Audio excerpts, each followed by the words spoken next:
अज्ञानतिमिरन्धस्य ज्ञानाञ्जनशलाकया चक्षुरुन्मीलितं येन तस्मै श्रीगुरवे नमः। श्रीचैतन्यमनोभीष्टं स्थापिनमेन भूतले स्वयं रूपगदामाह्यं ददाति स्वपदान्तिकं। वन्देऽहं श्रीगुरो श्रीयुतपदाकमलं श्रीगुरुन् वैष्णवां च श्रीरूपं साग्रजातं सकलरघुनाथं दं सजीवं सात्वेदं सावधूतं परिजनसहितं कृष्णचैतन्यदेवं श्रीराधा कृष्णपादान् सहगण ललिता श्री विशाखान्वितांस।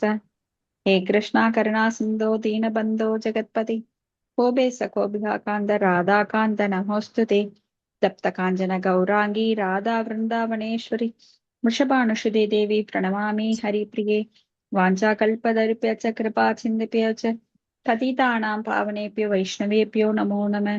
श्री कृष्ण चैतन्य प्रभु नित्यानंद श्री अद्वैत गदाधर शिवासादि गौरभक्त वृंदा। हरे कृष्ण कृष्ण कृष्ण हरे हरे हरे राम राम राम हरे हरे। नारायणं नमस्कृत्यं नरं चैव नरोत्तमं देवीं सरस्वतीं व्यासं तदोर्जयं मुद्रिगे नष्टप्रायेषु अभद्रेषु नित्यं भागवत सेवया भगवदुत्तम श्लोके भक्तिर्भवति नैष्टिकी मुखं करोति वाचालं पुङ्गुं लङ्घाय दीकृं यत्कृपातमहं वन्दे श्रीगुरुं दीनतारिणं परमानन्दं माधवं श्रीचैतन्येश्वरम्। ॐ नमो भगवते वासुदेवाय। ॐ नमो भगवते वासुदेवाय। ॐ नमो भगवते वासुदेवाय। His Divine Grace Bhaktivedanta Swami Srila Prabhupada ki jai. Hare Krishna Mataji. சரிங்க பண்றேன் பிரார்த்தனை. ஹரே கிருஷ்ணா மாதாஜி. ஹரே பாகவத பிரார்த்தனை. சர்வ சாஸ்திராப்தி பீயூஷா சர்வ வேதைக சத்பலா சர்வ சித்தாந்த ரத்னாய சர்வ லோகைக திருக்ருதா சர்வ பாகவத பிராணா ஸ்ரீமத் பாகவத பிரபு கலிதுவந்தோதாதித்ய ஸ்ரீ கிருஷ்ண பரிவர்த்தித பரமானந்த பாட்டாய பிரேம வர்ஷாக்ஷராயதே சர்வதா சர்வ சேவியாய ஸ்ரீ கிருஷ்ணாய நமோஸ்துமே. மத்யேக பந்தோ மத்சங்கின் மத்குரோ மன்மகாதன மத் நிஸ்தாரக மத் பாக்கிய மதானந்த நமோஸ்துதே. அசாது சாது தததாயின் அதினோச்ச தாக்கர ஹானா முஞ்ச காசின் மாம் பிரேம்னா ஹிருத் கண்டயோஸ்புரா. மொழிபெயர்ப்பு. ஓ எல்லா வேத இலக்கியங்களிலிருந்தும் கடைந்தெடுக்கப்பட்ட அமிர்தமே, வேதங்களின் மிக முக்கியமான ஆன்மீக பழமை மற்றும் எல்லா தத்துவங்களின் முடிவுகளான ஆபரணங்களை கொண்டவரே, உலக மக்களுக்கு ஆன்மீக பார்வையை கொடுப்பவர் மற்றும் வைஷ்ணவர்களின் உயிர் மூச்சாக விளங்குபவரே, பகவானே, நீர் கலியுகத்தின் இருளை போக்குவதற்காக உதித்த சூரியன். உண்மையில் நீர் எங்களிடம் திரும்பி வந்த கிருஷ்ணர். ஓ ஸ்ரீமத் பாகவதமே, உங்களுக்கு என் பணிவான வணக்கங்கள். உங்களை படிப்பவர்கள் உன்னத ஆனந்தத்தை அடைவார்கள், ஏனெனில் உங்கள் எழுத்துக்கள் அவர்களுக்கு தூய பக்தி தொண்டை பொழிகின்றது. நீங்கள் பகவான் கிருஷ்ணரின் அவதாரமாக இருப்பதால் எப்போதும் அனைவரும் உங்களுக்கு தொண்டு புரிய வேண்டும். ஓ ஸ்ரீமத் பாகவதமே, ஓ என்னுடைய ஒரே நண்பரே, உடன் இருப்பவரே, என்னுடைய ஆசிரியரே, என்னுடைய மிகப்பெரிய சொத்துமாகவும் என்னை விடுவிப்பவராகவும் இருப்பவரே, என்னுடைய மிக நல்ல பாக்கியம் மற்றும் ஆனந்தமாக இருப்பவரே, என்னுடைய மரியாதை கலந்த வணக்கங்களையும் ஏற்றுக்கொள்ளுங்கள். ஓ ஸ்ரீமத் பாகவதமே, புனிதமற்றவருக்கும் புனிதத்தை வழங்குபவரே, மிகவும் வீழ்ச்சியடைந்தவர்களை உயர்த்துபவரே, என்னை எப்போதும் கைவிட வேண்டாம். கிருஷ்ணருக்கான தூய பக்தி தொண்டருடன் எப்போதும் என் இதயத்திலும் தொண்டையிலும் தோன்றுவீராக. ஹரி ஓம் தத் சத். ஹரே கிருஷ்ணாங் மாதாஜி. தேங்க்யூ மாதாஜி. தேங்க்யூ மாதாஜி. இன்னைக்கு ஸ்ரீமத் பாகவதம் 4வது ஸ்கந்தம் 2வது புத்தகம் 24வது அத்தியாயம் ஸ்லோகம் 31. கரெக்டுங்களா? ஹரே கிருஷ்ணா. கரெக்ட் தாங்க மாதாஜி, கரெக்ட் தாங்க. ஓகே. ஓம் நமோ பகவதே வாசுதேவாய. ஓம் நமோ பகவதே வாசுதேவாய. ஓம் நமோ பகவதே வாசுதேவாய. His Divine Grace Bhaktivedanta Swami Srila Prabhupada ki jai.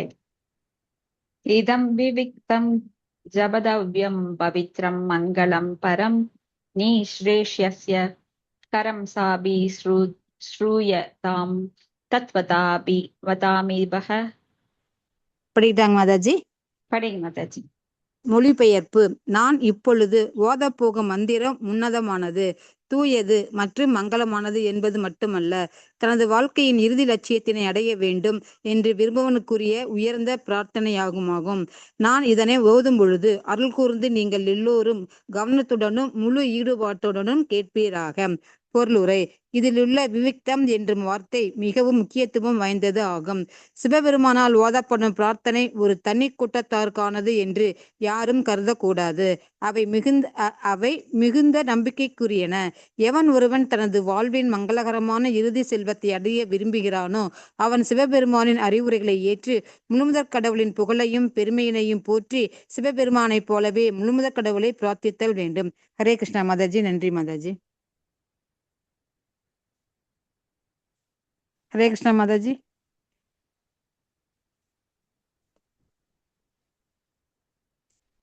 Hare Krishna Mataji. Hare Krishna Mataji Mataji. மியூட்ல இருந்தீங்க மாதாஜி. ஹரே கிருஷ்ணா. எடுத்துட்டேன் மாதாஜி. ஹரே கிருஷ்ணா. நன்றி மாதாஜி. சோ விவிக்தம் அப்படின்னா சிவபெருமானால் ஓதப்படும் பிரார்த்தனை ஒரு தனி கூட்டத்திற்கானது அப்படின்னு யாருமே நினைக்கக்கூடாது. ஏன்னா மிக உயர்ந்த உன்னதமான பிரார்த்தனைகள் எல்லாம் குந்தி தேவி பிரார்த்தனை, பிரம்மதேவரோட பிரார்த்தனை, வேதங்களோட பிரார்த்தனை, கஜேந்திரனோட பிரார்த்தனை, இப்படி பிரார்த்தனைகள் ரொம்ப நம்பிக்கைக்குரியது, மதிப்புக்குரியது. ஏன்னா நம்மளுக்கெல்லாம் எப்படி பிரார்த்தனை பண்றதுன்னு கூட தெரியாது. அப்போ உயர்ந்தவர்கள் மகாஜனங்களோட அடிச்சுவட்டை பின்பற்றி நாம் பிரார்த்தனை பண்ணணும். இப்ப எவன் ஒருவன் தனது வாழ்வின் மங்களகரமான இறுதி செல்வத்தை அடைய விரும்புகிறானோ அவன் சிவபெருமானின் அறிவுரைகளை ஏற்று முழுமுதற் கடவுளின் புகழையும் பெருமையையும் போற்றி சிவபெருமானைப் போலவே முழுமுதற் கடவுளை பிரார்த்தித்தல் வேண்டும். ஏன்னா பகவானை புகழ்வது ரொம்ப முக்கியமானது. ஏன்னா பகவான் இல்லாம நம்ம ஒரு செகண்ட் கூட, அவனின்றி ஒரு அணுவும் அசையாது. அப்ப நம்ம என்ன பண்ணணும்? புகழ வேண்டும். பகவானை மட்டுமல்ல, பகவானுடைய பக்தர்களையும் புகழ தெரியணும் நம்மளுக்கு. ஏன்னா நம்மளுக்கு இருக்கிற பொய் அகங்காரம் என்ன பண்ணும்னா, அடுத்தவர்களை புகழ்வது அப்படின்னு இந்த உலகத்துல நம்ம பார்க்கலாம். வஞ்ச புகழ்ச்சி. நிறைய பேர் ஏதாவது லாபம் கிடைக்கும்னா அவங்கள தூக்கி வச்சு பேசுவாங்க.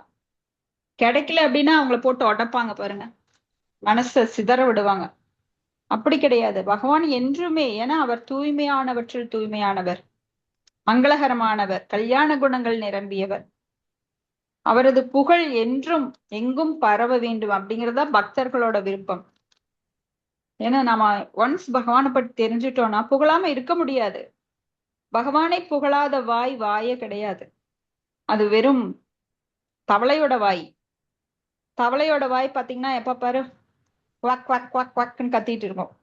தேவையில்லாத சத்தம் அது. அது என்ன பண்ணும்னா பாம்பு ஓடி லபக்குன்னு பிடிச்சி உள்ள போட்டுரும். அது போல இந்த பௌதிகவாதிகள் பாத்தீங்கன்னா நிறைய புகழ்ச்சி. அரசியல்வாதிகள் தலைவர்களை புகழ்வாங்க. காரியவாதிகள் தேவையில்லாத ஒரு பௌதிகவாதியை புகழ்வான்.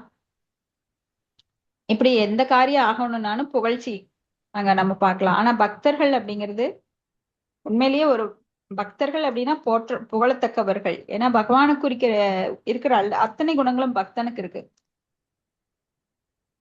சோ பகவான் நம்ம பிரேயர் பண்ணும்போது உடனே போன உடனே நம்மளுக்கு தேவையே இருந்தாலும் கூட அகாம சர்வ காமோவா மோக்ஷ காமோதாரதி தீவிரீன பக்தி யோகேன அஜேத புருஷம் பரம்.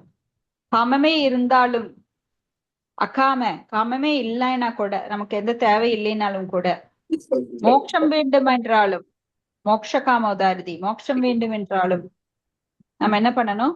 பகவான் கிருஷ்ணரை தான் வழிபட வேண்டும். அப்படி வழிபடும் போது போன உடனே இப்ப ஏதாவதுக்கு தேவை இருக்குன்னு வச்சுக்கோங்க, நம்ம குடும்பத்துல ரொம்ப கஷ்டம், நம்ம வறுமையில் இருக்கிறோம், பணம் வேணும்னு கேக்குறோம். போன உடனே ஓ கிருஷ்ணா நீ ஏன் இப்படி நின்னுட்டு இருக்க, எனக்கு பணம் கொடுக்கலாம்ல அப்படின்னா கேட்போம். போய் பகவானே நீ ஏழு பிறவியிலும் அப்படின்னு சொல்லுவாங்க. 7 பிறவி கிடையாது, பல ஜென்மங்கள் இருக்கு. இப்ப பல ஜென்மத்திலே நீ எனக்கு எல்லாத்தையும் தர்ற, எனக்கு நித்தியமான அந்த ஆத்மா உன்னுடையதுதான், அதுவும் உன்னுடையதான். இந்த உடம்பு உன்னால் கொடுக்கப்பட்டது, என்னை சுற்றி இருக்கிற பொருட்கள் அனைத்தும் உன்னால் கொடுக்கப்பட்டது. எப்படி குச்சேலர் பகவான்கிட்ட யாசகம் கேட்க போறார். யாசகம் கேட்க போகும்போது யாசகம் கேட்க மனைவியால் அனுப்பப்பட்டார். ஆனால் உண்மையில அவர் யாசகம் கேட்கறதுக்காக இல்ல, அந்த சாக்குலயாவது பகவானை பார்க்கலாமேன்னு வர்றாரு. கிருஷ்ணரை பாக்கறதுக்காக வர்றாரு. அவர் கொடுத்தாலும் சரி கொடுக்கலைனாலும் சரி அதை பத்தி எனக்கு கவலை இல்லை. ஆனா என் நண்பனை பார்க்கணும் நான் அப்படின்னு கிருஷ்ணர் மேல கொண்ட அன்பினால கவரப்பட்டு அவர் யாத்திரை பல காத தூரம் நடந்து வர்றார். வந்து அவர் மனைவி கொடுத்த அவள் வந்து இந்த அழுக்கு வேஷ்டியில ஒரு ஓரமும் முடிஞ்சு வச்சிருக்காரு. அது கொடுக்கறதுக்கு அவருக்கு வெக்கமா இருக்கு. ஏன்னா கிருஷ்ணரோட துவாரக மாளிகை பளிங்கு கற்களால் ஆனது. அப்படியே பளபளன்னு எங்கும் தோரணங்கள், வெள்ளி தங்கம் அதனால செய்யப்பட்ட அந்த தூண்கள் இதெல்லாம் பார்த்துட்டு வைடூரியம் எல்லாம் பதிக்கப்பட்டு இவ்வளோ பெரிய நிலையில இருக்கிற கிருஷ்ணரை இந்த அவளை கொடுத்தா என்ன நினைப்பாரோ அப்படின்னு அவர் எடுக்கவே இல்லை. ஆனா கிருஷ்ணர் விடுவாரா? ஏன்னா எல்லாருக்குள்ளேயும் அந்தராத்மியா இருக்கிற அவர் வந்து புரிஞ்சுட்டார். ஓ நீ அவள் வச்சிருக்க அப்படின்னு. அப்ப அவர்கிட்ட என்ன வச்சிருக்க அப்படின்னு, ஒண்ணும் இல்ல அது ஒண்ணும் இல்ல அப்படின்னு. இல்ல எனக்கு அது காட்டு நீ அப்படின்னு. இவரு மாட்டேன்னு சொல்றாரு. இவரே போய் அதை கம்பல் பண்ணி அந்த இடுப்புல இருக்கிற அவளை வந்து புடுங்கிடுறாரு. புடுங்கி அதை ஒரு வாய் எடுத்து சாப்பிடும் போது அங்க லக்ஷ்மி அங்க போயிடுறான். குபேரனுக்கு செல்வம் கொடுத்த அந்த மகாலட்சுமி அவங்க வீட்டுல போய் மாளிகைகள் எல்லாம் நிறைய வேலைக்காரங்க, தங்கம் வெள்ளி வைடூரியம்னு அவங்க வீடே நிறைஞ்சு போகுது. அந்த அளவுக்கு பெரிய அரண்மனை மாதிரி வீடு.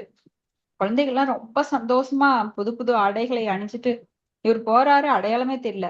எங்கடா நம்ம குட்டி சிவர் மாதிரி ஒரு வீடு இருக்குமே அது காணுமே அப்படின்னு தேடுறாரு. அங்க பெரிய ஒரு அரண்மனை. இப்போ உள்ள இருந்து அவங்க மனைவி ஓடி வர்றாங்க. யார் இந்த பெண்மணி, ரொம்ப அழகா இருக்கா, நான் பார்த்ததே இல்லையே அப்படின்னு. ஏன்னா அவங்க அவ்வளவு அழகா அலங்காரம் பண்ணியிருக்காங்க. ரொம்ப வறுமையில இருந்த அவங்க அவ்வளவு அழகா பட்டு பீதாம்பரம் அணிந்து பல நகைகள் அணிந்திருக்காங்க. சோ இது ஏன் சொல்றோம் அப்படின்னா, அவர் போன உடனே கிருஷ்ணா எனக்கு செல்வம் கொடு அப்படின்னு கேட்கல. ஏன்னா கிருஷ்ணருக்கு தெரியும் யாருக்கு என்ன வேணும், எப்ப கொடுக்கணும், எப்ப எடுக்கணும், எவ்வளவு வேணும், எந்த சூழ்நிலை, அதுக்கு சர்க்கம்டன்சஸ் எல்லாமே அவருக்கு தெரியும். தன் குழந்தைகளுக்கு எப்ப எதை கொடுத்தா நல்லதுன்னு சொல்லி. சோ அதனால கிருஷ்ணரை நாம் புகழ வேண்டியது நம்ம கடமையை தவிர அவர் கேட்க வேண்டியது நம்ம கடமையே இல்லை. ஏன்னா ஒரு தாய்கிட்ட இருக்கிற குழந்தைக்கு எந்த ஒரு தேவையும் நிறைவேற்றப்படாமல் இருக்காது. தாயே பார்த்துக்குவாங்க. எப்ப தண்ணி கொடுக்கணும், எப்ப சாப்பாடு ஊட்டணும், எப்ப குளிக்க வைக்கணும், எப்ப புது துணி போடணும். சோ எல்லாமே தாய் பார்த்துக்குவா. அது போல நம்மளுக்கு தாயாகவும் தந்தையாகவும் குருவாகவும் இருக்கிற கிருஷ்ணர் வந்து நம்ம கேட்காமையே எல்லாத்தையும் கொடுத்துடுறாரு. சோ அவரை என்ன நம்ம பண்ணணும், ஒரே ஒண்ணு, எப்பொழுதும் புகழ்ந்து கொண்டும் அவரது நாம ரூப லீலை குணங்களை புகழ்ந்து கொண்டும் போற்றிக் கொண்டும் பக்தர்களோடு உறவாடி கொண்டும் இருக்கும்போது அவர் நம்ம மேல ரொம்ப கருணை கொள்கிறார். நீங்க அவரை பாருங்க, அவர் உங்களை பார்த்துக்குவார். அவ்வளவுதான், சிம்பிள். அது பெரிய ஒரு கடினமான இதெல்லாம் கிடையாது. இந்த லாஜிக் புரிஞ்சுக்கிறதுக்கு ரொம்ப எளிதானது. எப்பவுமே அவரை பத்தி நீங்க பாடிக்கொண்டும் புகழ்ந்து கொண்டு இருக்கும்போது உங்களோட தேவைகளை அவர் நிறைவேற்றி கொண்டே இருப்பார். அடுத்த ஸ்லோகம் 32. மைத்ரேய வாச்ச இது அனுக்ரோஷ ஹிருதயோ பகவான் ஆஹதான் சிவக பத்தாஞ்சவீன் ராஜபுத்ரா நாராயண பரோவச்ச.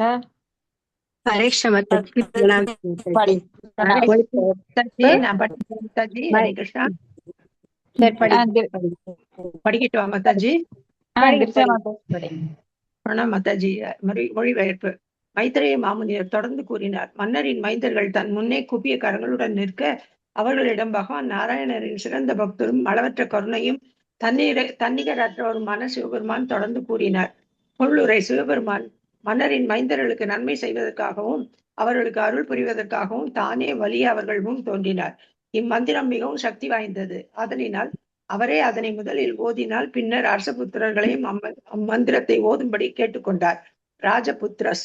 ஒரு மந்திரம் ஒரு சிறந்த பக்தரால் ஓதப்படும் பொழுது அதிக சக்தி உடையதாகிறது. ஹரே கிருஷ்ணா மந்திரமும் இதே போன்று சக்தி மிக்கதுதான். ஒரு பக்தன் தனது ஆன்மீக குருவிடம் சீடனாக தீட்சை பெறும் சமயம் குரு இம்மந்திரத்தை தனியாகவே ஓதுகிறார். அப்பொழுது இம்மந்திரம் மிகவும் சக்தி வாய்ந்ததாக மாறுகிறது. சிவபெருமான் அரசபுத்திரர்களை இம்மந்திரத்தை கவனமாக கேட்கும்படி வலியுறுத்தினார். ஏனெனில் கவனமின்மை என்பது குற்றமாகும். ஹரே கிருஷ்ணா. தேங்க்யூ. ஹரே கிருஷ்ணா. தேங்க்யூ மததி. பிரணாம் So, மாதாஜி. ஹரே கிருஷ்ணா. பிரணாம்ஸ் மதஜி. ஹரே கிருஷ்ணா. ஸோ இந்த மந்திரம் ரொம்ப சக்தி வாய்ந்த மந்திரத்தை சிவபெருமான் அந்த பிரச்சேதர்களுக்கு தீட்சை கொடுக்கிறார். இப்போ மந்திர தீட்சை கொடுக்கிறார். சோ அந்த மந்திரத்தை ஓதும்படி அவருக்கு சொல்றார். அப்போ குருவிடம் மந்திரத்தை கேட்கும்போது மிகவும் கவனமாக கேட்க வேண்டும். கவனமின்மை அப்படிங்கிறது குற்றம். மந்திரத்தின் நாம வலிமை இப்ப தெரியாம அதை தவறாக உச்சரிப்பது, கவனமில்லாமல் உச்சரிப்பது, இதெல்லாம் ரொம்ப தவறு. அதை நம்ம 10 குற்றங்களையே பார்த்திருக்கிறோம். சோ மந்திரத்தை கவனமாக கேட்டு அதை கவனமாக உச்சரிக்கணும். அடுத்த ஸ்லோகம் 33. ஏன்னா அது தூய பக்தரால் வாயில் வரும்போது இன்னும் அதிகமான பவர்ஃபுல்லா இருக்குது. ஏன்னா சிவபெருமான் மிக உயர்ந்த பக்தர். வைஷ்ணவானாம் யதா சம்போ.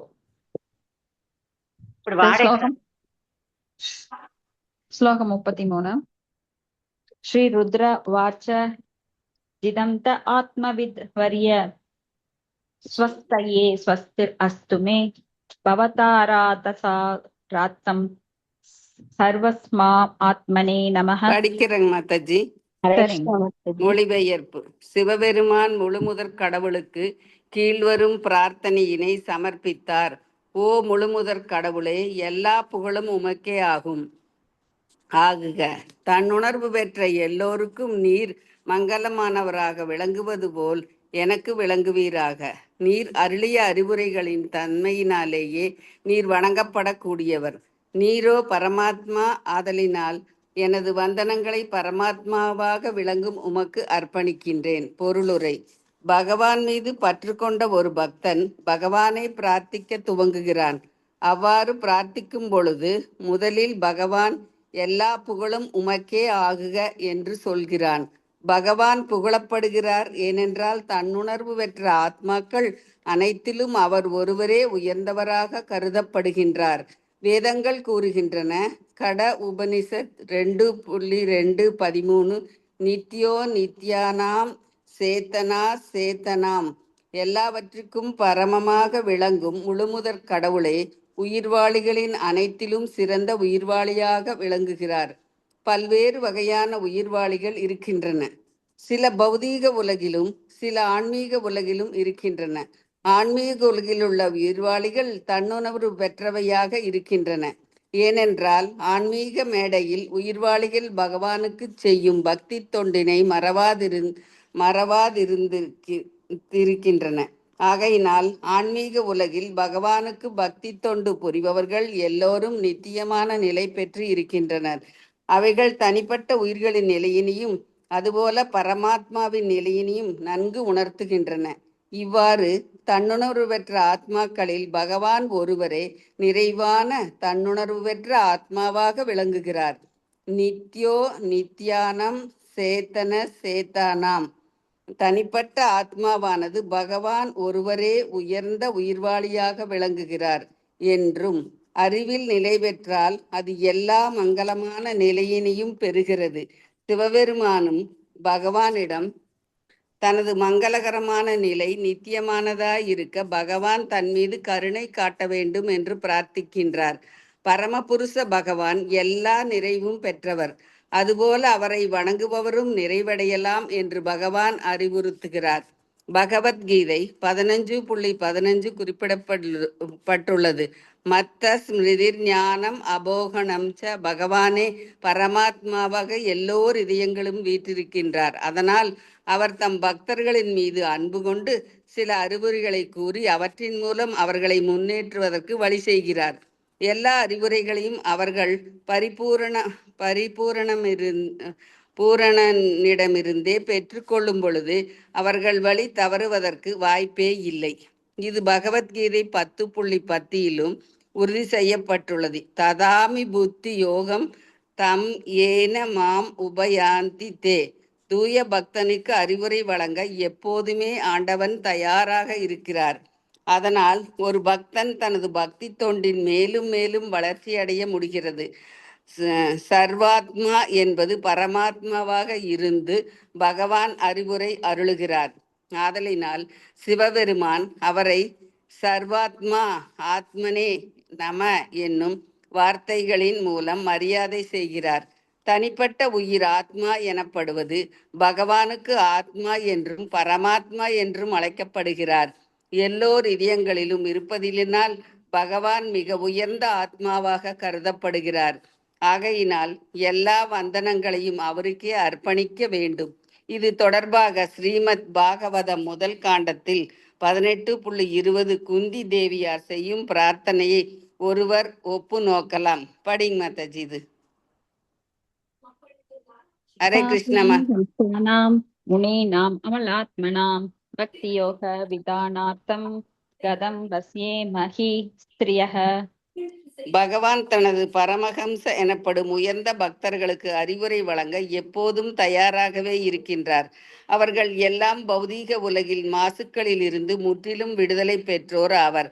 பகவான் இது போன்ற பக்தர்கள் பக்தி தொண்டில் நிலை நிற்க வேண்டும் என்பதற்காகவே அவர்களுக்கு அறிவுரைகளை அருளுகிறார். இது ஆத்மராமாஸ்தமுனையோ நிற்கரந்தே அபியுருக்கிரமே குர்வந்தி அகைதுகிம் அபக்திம் மிக்தம் பூத குணோஹரிஹி. ஆத்மராமா என்னும் சொல் பௌதீக உலகை விரும்பாது எப்போதும் ஆன்மீக உணர்விலேயே ஈடுபாடு கொண்டிருக்கும் ஒருவரை குறிப்பிடப்படுவதாகும். இதுபோன்று தன்னுணர்வு பெற்றவர்களை அருவவாதிகள் என்றும் உருவவாதிகள் என்றும் 2 வகையாக பிரிக்கலாம். அருவவாதிகள் கூட பகவானின் உன்னதமான தனித்தன்மைகளினால் கவரப்படுவார்களேயானால் அவர்கள் பக்தர்கள் ஆகலாம். முடிவாக சிவபெருமான் வாசுதேவர் எனப்படும் முழுமுதற் கடவுளின் பக்தராக நிலைத்து இருக்கவே விரும்பினார். கீழ்வரும் ஸ்லோகங்கள் சிவபெருமான் அருவவாதிகளைப் போல பரமபுருஷ பகவானுக்குள் இணைந்துவிட வேண்டும் என்று விரும்பியதே இல்லை என்பதை தெளிவாக்குகின்றன. அவர் உயர்ந்த உயிர்வாளியான பகவானை புரிந்து கொள்வதனாலேயே தொடர்ந்து நீடித்திருக்கும் நல் வாய்ப்பினை எப்போதும் நினைத்திருந்தார். இப்புரிந்து கொள்ளுதலின் மூலம் ஒருவர் சிவபெருமான், பிரம்மதேவன் மற்றும் தேவர்கள் உள்ளிட்ட அனைத்து உயிர்களுமே பரமபுருஷ பகவானின் ஊழியர்கள் என்பதை உணர்ந்து கொள்ளலாம். ஹரே கிருஷ்ணா மாதாஜி. நன்றி மாதாஜி. நன்றி மாதாஜி. இங்க வந்து சிவபெருமான் எப்படி அவர் குணங்களை வெளிப்படுத்துறார் அப்படின்னு பிரார்த்தனைகளை வெளிப்படுத்துறாருன்னு பார்த்தோம். இப்ப பகவான் மீது பற்று கொண்ட ஒரு பக்தன் பகவானை பிரார்த்திக்க துவங்குகிறான். அப்போ வந்து பகவான் எல்லா புகழும் உமக்கே உரியது, all glories to guru and கௌரங்கான்னு சொல்றோம் இல்லைங்களா? அது போல பகவான் புகழப்படுகிறார் என்றால் தன்னுணர்வு பெற்ற ஆத்மாக்கள் அனைத்திலும் அவர் ஒருவரே உயர்ந்தவராக கருதப்படுகிறார். அதான் அடிக்கடி நாம் அந்த கட உபனிஷத் படிக்கிறோம் இல்லைங்களா? நித்யோ நித்யா நாம் சேதன சேதனானாம் அப்படின்னு. இப்போ எல்லா உயிர்வாளிகளுக்கும் மிக உயர்ந்த நிலையில் இருக்கிற அவர் பரம உயிர்வாளி. அவர்தான் மற்ற உயிர்வாளிகளை அவர் காக்கின்றார்.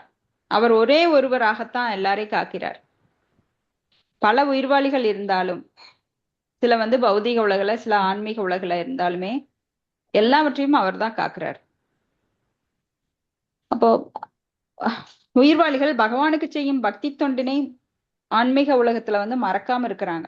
ஆனா இந்த பௌதிக உலகில பகவானுக்கு செய்கின்ற இந்த பக்தி தொண்டை மறந்து இப்பதான் நாமெல்லாம் வைதி பக்தி பண்ணிட்டு இருக்கிறோம். ஏன்னா நம்மளோட நித்தியமான நிலை அது. பகவானுக்கு எப்பொழுதும் சேவை செய்வது அப்படிங்கிறது நம்மளோட நித்தியமான நிலை. ஆனா இங்க வந்து நாம பௌதிகத்தினால, இந்த முக்குணங்களால தாக்கப்பட்டு அந்த நிலையை மறந்து மயக்கத்துல நம்மளோட புலன்களுக்கு சேவை செய்வதற்காக. ஆனா எந்த தன்னுணர்வு பெற்ற ஆத்மாக்களும் இப்படி செய்ய மாட்டாங்க. தனக்கான இன்பத்தை தேடிக்கொண்டு அலைஞ்சிட்டு இருக்க மாட்டாங்க. இங்க வந்து தனிப்பட்ட ஆத்மாவானது பகவான் ஒருவரே உயர்ந்த உயிர்வாளியாக விளங்குகிறார் என்றும், அறிவில் நிலை பெற்றதால் அறிவில் நிலை பெற்றால் அது எல்லா மங்களகரமான நிலையையும் பெறுகின்றது. சோ அறிவு அப்படின்னா என்ன? வித்யா, ஆன்மீக அறிவு தான் உண்மையான அறிவு. பௌதிக அறிவெல்லாம் நித்தியமானது கிடையாது, அதெல்லாம் அழியக்கூடியது. எவ்வளவு நீங்க படிச்சிருந்தாலுமே அது ஒரு காசுக்காக அது சாகும்போது மறுபடியும் நீங்க ABCDEFGHன்னு படிக்கணும் அடுத்த பிறவியில. ஆனா நீங்க எவ்வளவு தூரம் ஆன்மீகத்தில் முன்னேறுகிறீர்களோ அந்த அளவு அடுத்த பிறவியிலிருந்து வாய்ப்பு கொடுக்கப்படும். நீங்க 5th ஸ்டாண்டர்ட் முடிச்சிருந்தா மறுபடியும் 6th இருந்து தொடங்கலாம். மறுபடியும் நீங்க ABCD இருந்து தொடங்க வேண்டிய அவசியம் கிடையாது ஆன்மீகத்துல. பரமபுருஷர் வந்து எல்லா நிறைவையும் பெற்றவர். அதுபோல அவரை வணங்குபவரும் அந்த மாதிரி நிறைவு பெறலாம். சோ இங்க வந்து வேதைச சர்வைர் அகம் வேத வேத்யோ வேதாந்த கிருத் வேதவித் ஏவச்சாகம் மத்தக ஸ்மிருதி ஞானம் அபோகனம் ச. சோ அவர் என்ன சொல்றாருன்னா, பகவானே பரமாத்மாவாக இருந்து எல்லா ஒரு விதயத்திலும் அந்த ஞாபகத்தையும் தருகிறார், மறதியும் தருகிறார். சோ அத பார்த்தோம் நாம. ததாமி புக்தி யோகம் தம் ஏனமாம் உபயாந்திதே. சோ பகவானின் நாம ரூப புகழ் லீலைகளை எப்பொழுதும் பாடிக்கொண்டும் கேட்டுக்கொண்டிருக்கும் பக்தர்களுக்கு உள்ளிருந்து அவரே புத்தியை தர்றார். ஏ யதாமாம் பிரபத்தியந்தை தாம்ஸ்த தெய்வ பஜாம்யகம். எந்த அளவு ஒருவன் சரணடைகிறாரோ அந்த அளவு அவனுக்கு புத்தி தர்றார். சோ நானா போய் படிச்சேன், அதனாலதான் நான் வாங்கினேன், மார்க் வாங்கினேன், அந்த கதையெல்லாம் இங்க கிடையாது ஆன்மீகத்துல. ஏன்னா படிச்சவனுக்கெல்லாம் சொன்னா புரியாது. பகவானை பத்தி சொன்னா நீ உடலெல்லாம் ஆத்மானா அவனுக்கு அப்பவும் புரியாது. நீங்கெல்லாம் ஏதோ வெத்து வெட்டுங்க, சும்மா உட்காந்து பழைய புராணத்தை படிச்சுட்டு இருக்கீங்க அப்படிம்பாங்க. அவங்களுக்கு பகவானை பற்றிய விஷயங்கள்ல ஆர்வம் கிடையாது. ஏன்னா புத்தி மழுங்கி போயிருக்கு. மாயா அபகிருத ஞான ஆசூரம் பாவம் ஆசிரிதம். மாயினால் அபகரிக்கப்பட்ட அந்த ஞானத்தை உடையவர்களுக்கு என்ன சொன்னாலும் புரியாது. ஏன்னா அவங்களுக்கு சுக்கிருதி இல்ல. ஏசாம் தந்தகதம்பாவம் ஜனானாம் புண்ணிய கருமணாம் தேக்துவந்த்வ மோக நிர்முக்த பஜந்தே மாம் திருடவிரதாக. சோ அந்த பஜந்தே மாம், அந்த பக்தி தொண்டு கிடைக்கணும்னா போன ஜென்மத்துல நிறைய புண்ணியங்கள் பண்ணிருக்கணும், பாவங்கள் கழிக்கப்பட்டிருக்கணும். அதுதான் பாகவத்துல அந்த ஸ்லோகம் சொல்லுது. அஹோ பதச்ச பச்சோச்சோ கரியான் ஏக் ஜிக்வாஹ்ரே வர்த்ததே நாமதுப்யம் தேபுஸ் தபஸ்தே ஜீஹு ஜக்னுராரியா அப்படின்னு தேவர்கள் வந்து புகழ்றாங்க. ஆஹா, இந்த நாய் உண்ணும் பரம்பரையில பிறந்த இவனுக்கு எப்படி இந்த ஸ்லோகம் கிடைச்சது, எப்படி பாகவதம் கையில கிடைச்சது, எப்படி பகவத்கீதை பேசுறான், எப்படி இந்த நாமாவை சொல்றான், இவன் பல யாகங்களை செஞ்சிருக்கணும், பல தானங்கள் கொடுத்திருக்கணும், பல தவங்கள் பண்ணிருக்கணும். தேவர்களே ஆச்சரியப்படுறாங்க. இந்த குடும்பத்துல பிறந்துட்டு இந்த நாமாவை சொல்றானே, இவனுக்கு இந்த நாமம் எப்படி கிடைச்சது? ஹரே கிருஷ்ண கிருஷ்ண கிருஷ்ண ஹரே ஹரே, ஹரே ராம ராம ராம ஹரே ஹரே அப்படின்னு சொல்றப்போ அவங்க ஆச்சரியப்படுறாங்க. ஹரே கிருஷ்ணா. ஹரே கிருஷ்ணா. சோ தூய பக்தனுக்கு அறிவுரை வழங்க எப்பொழுதும் ஆண்டவன் தயாராக இருக்கிறார். அந்த புக்தி யோகம், ததாமி புக்தி யோகம் தம். தூய பக்தனுக்கு உள்ளிருந்து அவர் கொடுத்துட்டே இருக்கார், நாலேஜ் கொடுத்துட்டே இருக்கார். நீ எனக்காக இப்படி சர்வ் பண்ணலாம், எனக்காக இப்படி எல்லாம் பண்ணலாம்னு யாரெல்லாம் நினைக்கிறாங்களோ பகவானே உனக்கு சேவை செய்யும் வாய்ப்பை எனக்கு தா, சேவை செய்யும் வாய்ப்பை எனக்கு தா. ஹரே கிருஷ்ணா கிருஷ்ணா கிருஷ்ணா ஹரே ஹரே, ஹரே ராம ராம ராம ஹரே ஹரே. இந்த நாமத்தோட மீனிங் என்ன? ஓ கிருஷ்ணா, எப்பொழுதும் நான் உனக்கு சேவை செய்ய வேண்டும், அந்த வாய்ப்பை எனக்கு தா தா தா தான்னு சொல்லிட்டே இருக்கிறோம் அந்த மந்திரத்தின் மூலமா. அதுதான் அந்த மந்திரத்தினோட அர்த்தம். ஆனா நிறைய பேருக்கு சேவை கொடுத்தா ஓடி போயிருவாங்க. நீ என்ன சொல்றது, நான் என்ன கேக்குறது, அந்த பொய் அகங்காரம். அப்ப மந்திரம் எதுக்கு சொல்றோம்? பகவானுக்கு சேவை செய்ய வாய்ப்பை கேட்டு கேட்டு அழுகுறோம். ஆனா சேவை கிடைக்கும் போது ஓடி போயிடுறோம். அப்படி இருக்கக்கூடாது. நாம எதுக்காக மந்திரம் சொல்றோம், அதனோட மீனிங் என்ன? எனக்கு சேவை செய்யும் வாய்ப்பை தா. ஏன்னா அரிது இது, எல்லாருக்குமே வாய்ப்பு கிடைக்காது சேவை செய்வதற்கு. ஆனா கிடைக்கிறப்போ அதை நம்ம விட்டுறக்கூடாது. அங்க கோலோக பிருந்தாவனத்துல பாத்தீங்கன்னா, அங்க பகவானோட மாளிகையில ஒரு வேளை வைகுந்தத்துல, கோலோக பிருந்தாவனத்துல பகவானே மண்ணுக்குள்ளதான் ஓடிட்டு இருப்பார். வைகுந்தத்துல பெரிய பெரிய மாளிகைகள், அங்கெல்லாம் மகாலட்சுமிகள் நிறைய பேர் இருப்பாங்க. சிந்தாம் நிப்ரகரசத் மசுகல்ப விரக்ஷௌ லக்ஷா விரதேஷு சுர அபிபாலயந்தம் லக்ஷ்மி சகஸ்ரசம் பிரமசேவியமானாம் கோவிந்தமாதி புருஷம் தமகம் பஜாமி. இப்ப அந்த லக்ஷ்மிகள் எல்லாம் ஒரு வேலையும் கிடையாதுங்க. ஆனா பகவானை கவருவதற்காக, அவர் கண்ணு நம்மளை பார்க்கணுங்கிறதுக்காக செவுத்த அந்த பளிங்கு கற்களை, சிந்தாமணி கற்கள் பாவி இருக்கும். அந்த ஒரு கல்லை எடுத்தா நம்மளோட உலகமே இருக்கிற செல்வம் அத்தனை அடங்குமா. அந்த கற்களை எல்லாம் அவங்க தொடச்சிட்டு இருப்பாங்களாம். குப்பையே இருக்காது வைகுண்டத்துல, குப்பையே கிடையாது, எந்த ஒரு அசிங்கமும் அங்க கிடையாது. ஆனா அவங்க வந்து மாங்குன்னு தொடைப்பாங்களாம். எதுக்கு? அவருடைய பார்வை நம்ம மேல படணுங்கிறதுக்காக. சோ இந்த மாதிரி லக்ஷ்மி தேவிகள் காத்து கிடக்குறாங்க அவர் சேவைக்காக. ஆன்மீக உலகத்துல எப்பொழுதும் பக்தர்கள் அவருக்கு சேவை செய்து கொண்டிருக்கிறார்கள். ஆனா நம்மளுக்கு எப்பாவது கிடைக்கும். ஆனா அலட்சியம் பண்ணிடுவோம். எனக்கு வர முடியாதுங்க, எனக்கு நேரம் இல்லைங்க, அப்புறம் எனக்கு கை வலிக்குது, கால் வலிக்குது, எத்தனையோ ரீசன் நாம சொல்லுவோம் பாருங்க. சோ ஏன்னா நம்மளுக்கு சொல்லுவதனோட அர்த்தம் தெரியல, அதனோட மகிமை பகவானுக்கு செய்யறது எவ்வளவு முக்கியம். நாமெல்லாம் பல கோடி ஜென்மங்களா கடன்பட்டு இருக்கோம் அவர்கிட்ட. நம்ம ஒன் வேல வாங்கி மட்டும் இருக்கிறோம், கொடுக்கறதே கிடையாது. பகவானுக்கு நன்றின்னு சொல்றது கூட கிடையாது மனதார. இப்ப யாராவது ஒரு பொருள் கொடுத்தா நம்ம என்ன சொல்லுவோம்? குடு குடு அப்படின்னு வாங்கி டக்குன்னு பையில போட்டுக்குவோமா என்ன? அவங்கள கருணையோட பார்ப்போம். ரொம்ப நன்றிங்க, தகுந்த சமயத்துல நீங்க எனக்கு உதவி பண்ணிருக்கீங்க, நாம திருப்பி சொல்லுவோமா இல்லையா? நம்மளுடைய நம்ம ரெசிப்ரிகேட் பண்ணுவோம். அதாவது நம்ம கண்களால, நம்ம வாயால அவங்களுக்கு நன்றி சொல்லுவோம், செயலால நன்றி சொல்லுவோம். அவங்களுக்கு நாம திருப்பி ஏதாவது செய்யணும்னு நினைப்போம், நம்மனால முடிஞ்சதை செய்வோம். ஆனா பகவானுக்கு எப்பவாவது நினைச்சிருக்கோமா இத்தனை தர்றாரு எனக்கு? எனக்கு இந்த ஆத்மா அவருடையதான், இந்த உடல் அவருடையதான், இந்த உடலுக்கு பக்கத்துல கொடுத்திருக்கிற உறவுகள் அவருடையது, எனக்கு கொடுத்த செல்வம் அவருடையது, இந்த வீடு என்ன கண்ணுல பாக்குற எல்லாமே அவருடையதுதான். என்னுடையதுன்னு சொல்லக்கூடியது மட்டுமல்ல, இந்த உலகத்தில் நான் எதையெல்லாம் காண்கிறேனோ, எதையெல்லாம் உணர்கிறேனோ எல்லாமே அவருடையது. ஈவன் மாயா கூட, இல்யூஷன் எனர்ஜி கூட அவரோடதுதான். சோ ஆனா அந்த இல்யூஷன் எனர்ஜில இருந்து என்னை தள்ளி வச்சிருக்காரு. எனக்கு இந்த அறிவை கொடுத்ததே கோடானு கோடி செல்வம், கோடானு கோடி எனக்கு கொடுத்திருக்காரு இந்த அறிவின் மூலமா. விலை மதிப்பு இல்லாத ஒரு செல்வம் அது. இதுக்கு யாருமே விலை போட முடியாது. நம்மலாம் புக் டிஸ்ட்ரிபியூஷன் போகும்போது ஒரு சின்ன பிரபுபாதர் புக்கை கொடுத்து, நீங்க பெரிய புக்கு கூட வாங்கப்பா, காசு இல்லைன்னா பரவாயில்ல, இதை வாங்கிக்கோங்க, இதுல நீங்க 20 ரூபாய் தான் 30 ரூபாய் தான் இது கொடுக்குறீங்க, ஆனா இதுக்குள்ள கோடி கோடி ரூபாய் பெறும் அந்த மதிப்புள்ள அத்தனை தகவல் இதுல இருக்கு. இது என்னைக்குமே அழிவில்லாதது. நீங்க வேற பொருள் வாங்கினா கூட உடைச்சிருவீங்க, தூக்கி குப்பையில போட்டுருவீங்க. ஆனா இந்த புத்தகம் அவ்வளவு மதிப்புள்ளது. ஆனா புரிஞ்சுக்கவே மாட்டாங்க ஜனங்க. சீக்கிரம் பிரபுபாதர் புக்கை வாங்க முடியாது. ஆனா வாங்கினவனுக்கு அதிர்ஷ்டம் தான். அவனுக்கு இல்லைனாலும் வேற ஒரு ஜீவராசிக்கு அது உதவும், மனிதனுக்கு. அவங்க வீட்டுக்கு யாராவது ரிலேட்டிவ் வந்திருப்பாங்க. இப்படி பல சம்பவங்களை நம்ம பார்க்கலாம். சில பிரபுபாதர் புத்தகங்கள் எவ்வளவோ குடும்பத்துல மாற்றத்தை உண்டாக்கி இருக்கிறது. அவங்களுக்குன்னு வாங்குவாங்க, அவங்க போட்டு வச்சிருவாங்க. யாராவது கெஸ்ட் யாராவது வருவாங்க, இது ஏன் இப்படி கிடக்குது அப்படின்னு கொஞ்சம் எடுத்து படிச்சுட்டு நான் வீட்டுக்கு எடுத்துட்டு போறேன்னு எடுத்துட்டு போய் படிச்சு அப்புறம் டிவோட்டி ஆனவங்க நிறைய பேர் இருக்காங்க.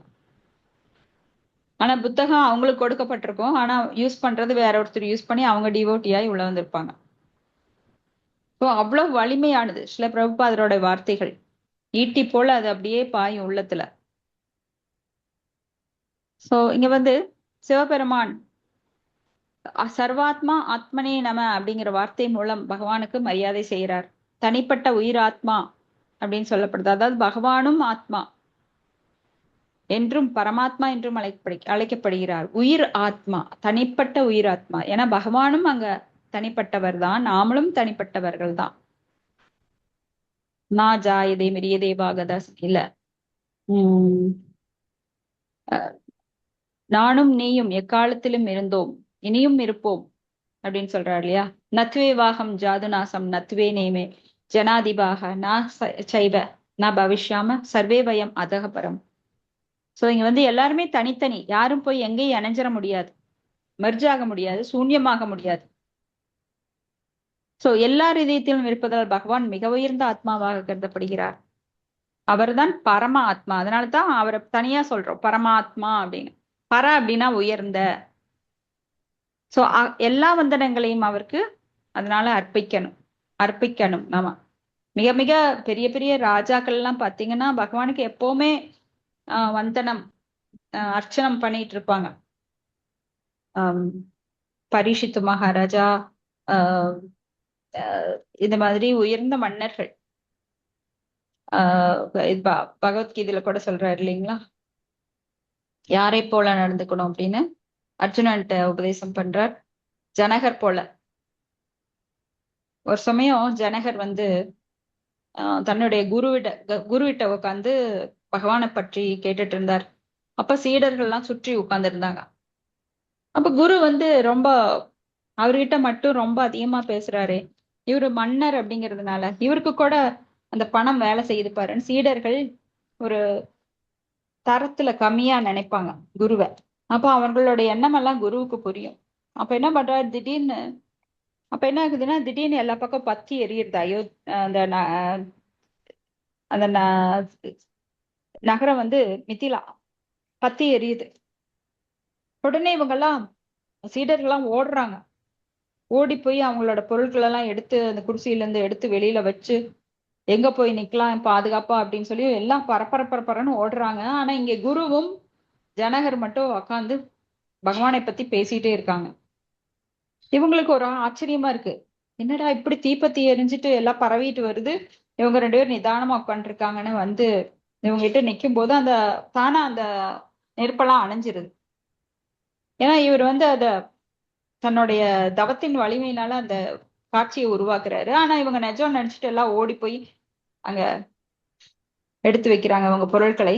அப்ப குரு கேக்குறாரு, கோடான கோடி சொத்து இந்த அரண்மனை எல்லாம் பட்டு பீதாம்பரங்கள் செல்வங்கள் ரத்னங்கள் எல்லாத்தையும் இவர் அரண்மனையில் வச்சுக்கிட்டு இருக்கிற இடத்துல உக்காந்து அசையாம நான் என்ன ப்ரீச் பண்ணிட்டு இருந்தோம் பகவானை பத்தி சொல்லிட்டு இருக்கணும் கேட்டுட்டு இருக்காரு. ஆனா ஒரு சட்டையை வச்சுக்கிட்டு அது ஒரு கோவணம் ஒரு டம்ளரு ஒரு பாத்திரம் மண் சட்டியை வச்சு நீங்க அதையெல்லாம் எடுக்கிறதுக்கு இப்படி ஓடுறீங்களே, உங்களுக்கெல்லாம் அது அவ்வளவு பெரிய சொத்தா? ஜனகர் நீங்க என்ன நினைச்சீங்க? இவர் சாதாரண மனிதர் நினைச்சிட்டு வெறும் அரசர் சுகபோகத்துல இருக்கிறவர் நினைச்சுக்கிட்டீங்களா? இவர் எவ்வளவு பெரிய பக்தர்னு இப்ப தெரியுதா? உங்களுக்கெல்லாம் பகவானை பத்தி கேட்கும் போது மத்ததுதான் உங்களுக்கு பிரச்சனையா இருக்கு. உங்க செல்வத்தை பாதுகாக்கறதுக்கு நீங்க ஓடுறீங்க. ஆனா உண்மையான அத்தனை ஐஸ்வர்யங்களையும் பெற்ற இவர் வந்து அமைதியா உட்காந்து பகவானை பத்தி கேட்டுட்டு இருக்காரு. அப்ப அவர் கேக்குறாங்க நீங்க ஏன் எந்திரிச்சு ஓடல அப்படின்னு. அவர் சொல்றாரு, எதுவுமே என்னுடையது இல்லை, எல்லாம் பகவானுடையது. பகவான் வந்து எதை நடத்தணும்னு விரும்புறாரோ அதை யாராலையும் தடுக்க முடியாது. அதனால சரி அப்படியே இருந்தாலும் கடைசி நேரத்துல பகவானை பத்தி கேட்டுத்தான் நம்ம வாழ்க்கையை முடிக்கணும், அதனால அப்படியே உட்காந்துட்டேன் அப்படின்னு. அப்போ அந்த சீடர்களுக்கெல்லாம் அவங்க பொறாமை வந்தது இல்லையா? அப்போ அந்த வேரியேஷன் தெரிஞ்சது. அவருக்கும் அவருடைய தகுதிக்கும் தங்களுடைய தகுதிக்கும் எவ்வளவு பெரிய வித்தியாசம். ஏன்னா புற உடலால் நம்ம வந்து துறந்துட்டோம் அப்படின்னு சொல்லி வெறும் அந்த கௌப்பீனம் கோவணத்தை மட்டும் அணிஞ்சிட்டு இருந்தா பத்தாது. அவர் வந்து உள்ளத்தால துறந்திருக்காரு. வெளியில இருக்கிற உடைமைகளுக்கு அவர் வந்து உரிமை கொண்டாடல. இது என்னுடைய அரண்மனை, அரண்மனையில இருக்கிற எல்லாரும் என்னுடைய பந்தங்கள் அப்படின்னு பந்தப்பட்டு இருக்கல அவர். சோ அவங்க அந்த தகுதி புரிஞ்சுக்கிட்டாங்க.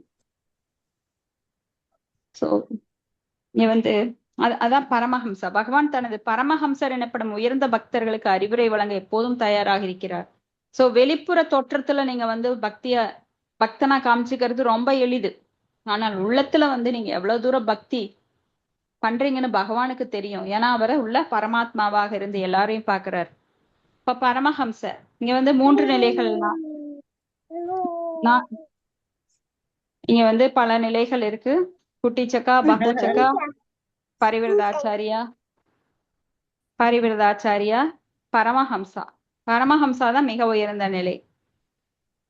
பரமஹம்சர் பக்தர்களுக்கு அவர் எப்பொழுதும் அறிவுரை வழங்குகிறார். அவர்கள் எல்லாம் பௌதீக உலகின் மாசுக்களிலிருந்து முற்றிலும் விடுதலை பெற்றோர். பரமஹம்சர் நிலை வந்து மிக உயர்ந்த நிலை. பகவான் இது போன்ற பக்தர்கள் பக்தி தொண்டில் நிலைநிற்க வேண்டும் என்பதற்காக அவர்களுக்கு அறிவுரை வழங்குகிறார். சோ இந்த ஆத்ம ராமாச்ச முனையோ நிர்கிரந்தே அபியுர்கிரமே குருவந்தி அகைதுகின் பக்தி மித்தம் பூதம் குணோ அரி. அப்ப ஆத்மராமா அப்படின்னா எப்பொழுதும் பகவான் சிந்தனையில் ஆன்மீக உணர்வில் ஈடுபட்டு கொண்டிருக்கும் ஒருவரை குறிக்கிறது தான் ஆத்மராமா. அவங்க எப்படி பகவான் தன்னில் நிறைவு பெற்றவர், அது போல இவங்க வந்து தன்னில் நிறைவு பெற்றவர்கள், தன்னுணர்வு பெற்றவர்கள். அதுல வந்து 2 வெரைட்டி இருக்கு. ஒண்ணு அருவவாதி, இன்னொன்னு உருவவாதி. அப்ப அருவவாதிகள் கூட பகவானின் உன்னத தனித்தன்மையினால் கவரப்படுபவர்களானால் அவர்களும் பக்தர்கள் ஆகலாம். சோ இந்த அருவவாதிகள் பலர் வந்து கடைசியில திருந்தி உருவவாதிகளாகி பக்தர்கள் ஆகிறாங்க. சோ சிவபெருமான் இங்க முடிவா வாசுதேவர் எனப்படும் முழுமுதற் கடவுளின் பக்தராக நிலைத்திருக்கவே விரும்பினார். எப்பவுமே சிவபெருமான் பாத்தீங்கன்னா நான் போய் பிரம்மஜோதியில ஐக்கியமாகறேன்னு எப்பவுமே சொன்னது கிடையாது. அவர் உயர்ந்த உயிர்வாளியான பகவானை புரிந்து கொள்வதிலேயே தொடர்ந்து நீடித்திருக்கும் நல்வாய்ப்பினை எப்பொழுதும் நிலைத்திருக்கிறார். இப்புரிந்து கொள்ளுதலின் மூலம் ஒருவர் சிவபெருமான், பிரம்மதேவர் மற்றும் தேவர்கள் உள்ளிட்ட அனைத்து உயிர்களுமே பரமபுருஷ பகவானின் ஊழியர்கள் என்பதை உணர்ந்து கொள்ளலாம். சிவபெருமான் பகவானுக்கு சேவை செய்கிறார். ஊழியர் அப்படின்னா நம்மள மாதிரி லோ லெவல் எல்லாம் நினைக்க வேண்டாம். பகவானுக்கு எல்லாருமே சேவகர்கள். பகவானுக்கு ஈவன் சிவபெருமான், பிரம்மதேவர் எல்லாமே சேவைதான் செய்யறாங்க. மிக உயர்ந்த அந்த தேவர்களும் கூட பகவானுக்கு சேவை செய்வதில் எப்பொழுதும் ஈடுபட்டு ஆனந்தம் அடைகிறார்கள். அதுக்காகவே நாம பகவான் படைச்சிருக்காரு. நம்மளெல்லாம் அவருக்கு சேவை செய்வதற்காகவே நம்மளை படைச்சிருக்காரு. ஆனா நாம அவர்கிட்ட நிறைய அனுபவிக்கிறோம். பேரின்பத்தை அனுபவிக்கிறோம். அதுதான் சேவை. இப்ப நீங்க பிரசாதம் சாப்பிடுங்க அப்படின்னா கரும்பு தின்ன கூலி வேணுமா என்ன? அது ஒரு சேவை. நீங்க பிரசாதமா சாப்பிடுறது ஒரு சேவை. பகவானுக்கு அதுதான் சேவை. மத்தபடி நீங்க போய் இந்த எல்லா குப்பையெல்லாம் கூட்டி அடிச்சு ஆன்மீக லோகத்துல வேலையே கிடையாது. அந்த மாதிரி எல்லாம் குப்பையே கிடையாது. இல்ல அங்க போய் நெற்கதிர்களை அறுக்கணும், வயல்ல பாடுபடணும், அப்பதான் சோத்துக்கு வழி. போய் கொடை எடுத்து தண்ணி புடிச்சிட்டு வந்தாதான் குடிக்க முடியும், குளிக்க முடியும். பைப்லைன் போடணும், பெரிய மாட மாளிகைகள் கட்டணும். அங்க ஒரு வேலையும் கிடையாது. எல்லாமே அங்க ஏற்கனவே இருக்கு. நாம போய் அங்க பகவானுக்கு சேவை செய்யறோம்னா என்ன? அவரை பத்தி பாடுறது, அவ்வளவுதான். இங்க எப்படி பாகவதம் படிச்சுட்டு இருக்கோம்? பகவான் இன்பத்தின் இருப்பிடம். சோ அவர்கிட்ட போன அப்படின்னா நாம இன்பத்தை அனுபவிக்கிறோம். ஆனா இதை சேவைன்னு சொல்லுவாங்க. பகவானை பற்றி பேசுவதில் இன்பம் அடையும் ஆத்மாக்கள். சோ இப்ப நம்ம காதால கேட்கிறோம், என்ன பண்றோம்? பகவானை பற்றி காதால கேட்கறது ஒரு இன்பம். அதுதான் சேவை. பகவானுக்கு நாம் செய்யும் சேவை. சோ இது ஆன்மீக ரீதியா தான் புரிஞ்சுக்க முடியுமே தவிர பௌதிக ரீதியா நம்ம சேவை அப்படின்னா புரிஞ்சுக்க முடியாது. சேவை செய்வது அப்படின்னா இப்போ ஒரு அரசியல்வாதி இருக்கான், தலைவரை பற்றி போற்றி புகழ்ந்து இது பண்றான். அது ஒரு சேவை இல்லையா அவனுக்கு? ஆனா இதெல்லாம் சொல்லி கொடுத்து செய்வாங்க. என்னை பத்தி இப்படியெல்லாம் பேசு, அப்படியெல்லாம் பேசு, அப்பதான் உனக்கு பதவி கொடுப்பேன் நான். அப்படியெல்லாம் கடவுள்கிட்ட கிடையாது. உண்மையான அன்பு வெளிப்படணும் இதயத்திலிருந்து. ஏன்னா அவர் அதற்கு தகுதியானவர். அவரை தவிர வேறு யாரும் அதற்கு தகுதி உள்ளவர்கள் அல்ல. அதனால்தான் எப்பொழுதும் பகவானை பற்றி புகழ வேண்டும். பகவானுடைய பக்தர்களும் அதற்கு தகுதியானவர்கள். தன்னை பற்றி புகழ்வதை விட தன் பக்தர்களை பற்றி புகழ்வது அவருக்கு ரொம்ப பிடிக்கும். சோ குரு மகராஜ் எல்லாம் நாம எப்பொழுதுமே 3 வேளைகளில் தியாயம் அந்த ஸ்லோகத்திலேயே நாம பாக்குறீங்களா? 3 வேளைகளில் அவரை எப்பொழுதும் போற்றி புகழ வேண்டும். அடுத்தது அட்லீஸ்ட் 3 வேளைகள். சோ அடுத்த ஸ்லோகம் 34. நம்ம பங்கஜ நாப்பாய பூத சூக்ஷ்மேந்திரியாத்மனே வாசுதேவாய சாந்தாய கூட ஸ்தாய ஸ்வரோஷிஷே. ஹரே கிருஷ்ணா. ஹரே கிருஷ்ண மாதாஜி. நான் படிக்கட்டுமா? 34 படிங்க. தேங்க்யூ மாதாஜி. சீதலகேசரி மாதாஜி, தேங்க்யூ. ஹரே கிருஷ்ணா. அந்த நம பங்கஜ நாபாய பூத, அது நம மொழிபெயர்ப்பு. என் பகவானே, நீரே உமது நாபியிலிருந்து வந்த தாமரை மலரின் வன்மையினால் படைப்பிற்கே மூலாதாரமாக விளங்குகின்றீர். நீரே புலன்களையும் புலனுகர்ச்சி பொருட்களையும் கட்டுப்படுத்தும் உயர்ந்தவர் ஆவீர். நீரே எங்கும் எதிலும் வியாபித்திருக்கும் வாசுதேவர் ஆவீர். நீர் மிக்க அமைதி உடையவர். நீர் சுயமாக பிரகாசிக்கும் ஜோதியுடையவர். ஆதலினால் நீர் 6 வகையான மாற்றங்களுக்கு ஆளாவதில்லை. கர்ப்ப எனப்படும் கடலில் பகவான் கர்ப்போதக சாயி விஷ்ணு பள்ளி கொண்டிருக்கிறார். அவரது நாபியில் இருந்தே தாமரை மலர் முளைத்தெழுந்தது. அத்தாமரை மலரில் இருந்தே பிரம்மதேவன் தோன்றினார். அதன் பிறகே பௌதீக உலகின் படைப்பு ஆரம்பமானது. ஆதலினால் கர்ப்போதக சாயி விஷ்ணுவான முழுமுதற் கடவுளே புலன்களுக்கும் புலனுகர்ச்சி பொருட்களுக்கும் மூலமாக இருப்பவர். பௌதீக உலகின் படைப்புகளில் ஒன்றாக தன்னை கருதியமையினால் சிவபெருமான் தனது புலன்களுக்கு உயர்ந்த படைப்பாளியின் கட்டுப்பாட்டிலேயே இருக்கின்றன என்பதை உணர்ந்தார். பரமபுருஷ பகவானான ரிஷிகேசன் என்று இதற்கு பொருள். நமது புலன்களும் புலனுகர்ச்சி பொருட்களும் பரமபுருஷ பகவானாலேயே உண்டாக்க பெற்றன என்பதாம். அவரே நமது புலன்களை கட்டுப்படுத்துகின்றார். அவரே கருணையினாலேயே அப்புலன்களது நாயகரின் பக்தி தொண்டில் அவைகள் ஈடுபடுத்தப்படுகின்றன. கட்டுண்ட நிலையில் உயிர்வாழிகள் தமது புலன்களை பொருள் இன்பத்திலேயே ஈடுபடுத்துவதினால் அவைகள் பௌதீக உலகில் துன்புறுகின்றன. முழு முதற் கடவுளின் கருணையினை உயிர்கள் பெற்றால் தமது இதே புலன்களை அவைகள் பகவானின் பக்தி தொண்டில் ஈடுபடுத்த முடியும். பௌதீக புலன்களினால் தான் வழி தவறிவிடக் கூடாது என்றே சிவபெருமானும் விரும்பினார். பௌதீக பாதிப்புகளால் மாசுராது எப்பொழுதும் பகவானின் பக்தி தொண்டில் ஈடுபட்டிருக்க வேண்டும் என்றே விரும்பினார்.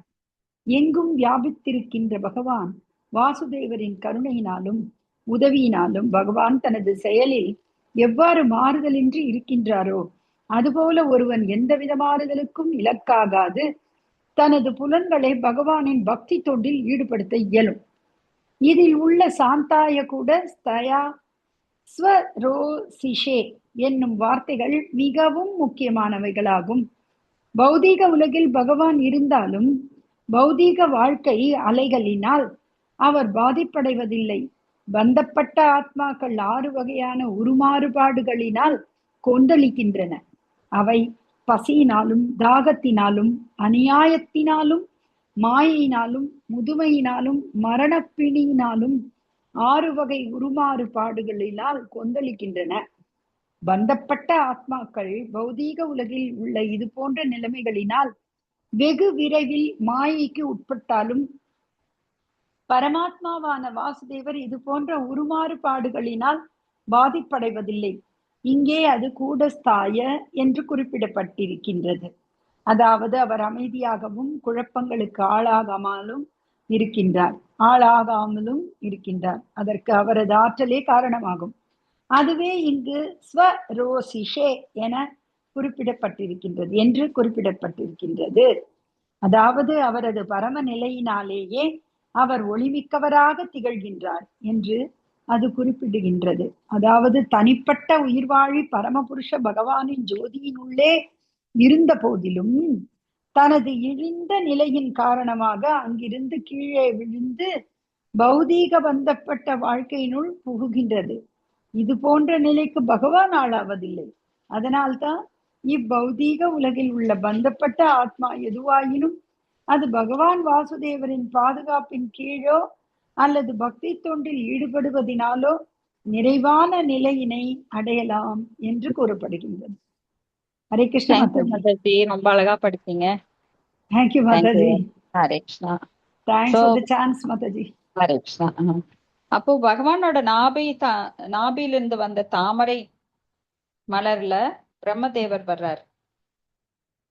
சோ நீரே புலன்களையும் புலனுகர்ச்சி பொருட்களையும் கட்டுப்படுத்தும் உயர்ந்தவர் ஆவீர். நீரே எங்கும் வியாபித்திருக்கும் வாசுதேவர் ஆவீர். சர்வகதா. சோ எங்கும் வியாபித்திருக்கிற ஜீவராசிகள் அவருடைய கட்டுப்பாட்டுல தான் இருக்கு. எல்லாமே அவருடைய கட்டுப்பாட்டுல. ஆன்மீக ஜட உலகங்கள் எல்லாமே அவருடைய கட்டுப்பாட்டுல இருக்கு. அவர் சுயமாக பிரகாசிக்கும் ஜோதி உடையவர். சோ அவர்கிட்ட இருந்துதான் அந்த பிரம்ம ஜோதி எல்லா உலகங்களுக்கும், ஆன்மீக மற்றும் பௌதீக உலகங்களுக்கு அது பிரகாசத்தை கொடுக்கின்றது. அப்போ அவருக்கு அந்த 6 விதமான மாற்றங்கள் எதுவுமே செய்யாது. என்ன? பசி, தாகம், அநியாயம், மாயை, முதுமை, மரணப்பிணி, இந்த 6 வகையான உருமாற்றங்கள் அவரை பாதிக்கவே பாதிக்காது. சோ கர்ப்ப கடல்ல பகவான் கர்ப்போதக சாயி பள்ளி கொண்டிருக்கிறார். அவர் நாபிலிருந்து தான் தாமரை மலரிலிருந்து அந்த பிரம்மன் உதிக்கிறார். அதனால்தான் அவர் ஸ்வயம்பு, நாரதபு, பிரம்மபு அப்படின்னு எல்லாம் சொல்லப்படுறார். சோ அதன் பிறகே பௌதிக படைப்பை அவர் ஆரம்பிக்கிறார். பிரம்மாவின் மூலமா பகவான் 2வது கிரியேஷன் விசர்க்க, முதல்ல சர்க்க அப்படிங்கிற முதல் படைப்பை பகவான் ஏற்படுத்துறார். அப்போ கர்ப்போதக சாயி விஷ்ணு முழுமுதற் கடவுளே புலன்கள் புலனுணர்ச்சி பொருட்களுக்கு மூலமா இருக்கிறவர்.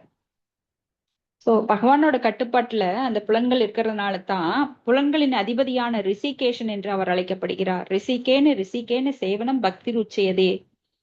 சோ அந்த புலன்களுக்கு அதிபதியான ரிஷிகேஷனை வணங்கும் போது, அவரை சரணடையும் போது இந்த புலன்கள் தானாக கட்டுப்படுகின்றது.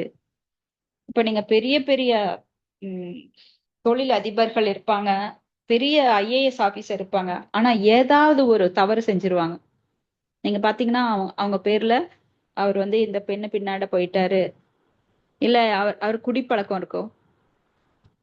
அவங்க ஏன் இந்த மாதிரி தவறுகள் செய்யறாங்க? ஏன்னா அவங்க மனசை புலன்களை கட்டுப்படுத்த முடியல. அப்ப புலன்களை நானே கட்டுப்படுத்தி கொள்ளுவேன் அப்படின்னு சொல்றவங்க எல்லாம் கண்டிப்பா அங்க தோத்து போயிடுவாங்க. அப்ப பகவானை வழிபடும் பக்தர்களால் மட்டுமே புலன்களை கட்டுப்படுத்த முடியும். இப்ப சாதாரண பக்தர்கள் பிராக்டிஸ் தான், வைத்தி பக்தி தான் பண்ணிட்டு இருக்காங்க. அவங்கள பாருங்க, மது மாது சூது மாமிசம் எதுவுமே இருக்காது. அவங்க ஜஸ்ட் பகவானை சாண்ட் பண்ணியிருப்பாங்க, அவ்வளவுதான்.